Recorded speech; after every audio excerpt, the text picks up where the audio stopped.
ਪੈਂਦਾ ਫਿਰ ਮੈਨੂੰ ਯਾਰ ਅੱਜ ਮੈਨੂੰ ਥੋੜਾ ਸੌਂ ਜਾਣਾ ਚਾਹੀਦਾ ਇਸ ਵੇਲੇ ਨਾ।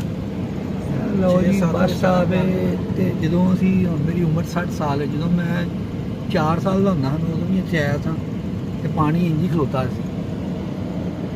ਤੇ ਦੇਖ ਲਓ ਜੀ ਸਾਡੀ ਇਮਰਾਨ ਸਾਹਿਬ ਪਾਕਿਸਤਾਨ ਨੇ ਕਿੰਨੀ ਤਰੱਕੀ ਕੀਤੀ ਹੈ।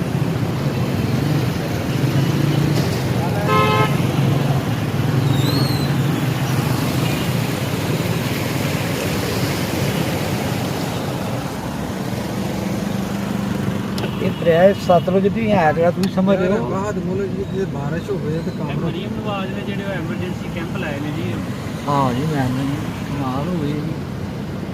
ਤੁਸੀਂ ਵੇਖੋ ਨਾ ਸੁਬਾਹ ਦੀ ਬਾਰਿਸ਼ ਹੋਈ ਹੈ, ਹਾਲ ਤੱਕ ਪਾਣੀ ਦਾ ਵੇਖੋ ਕੀ ਹਾਲ ਹੈ।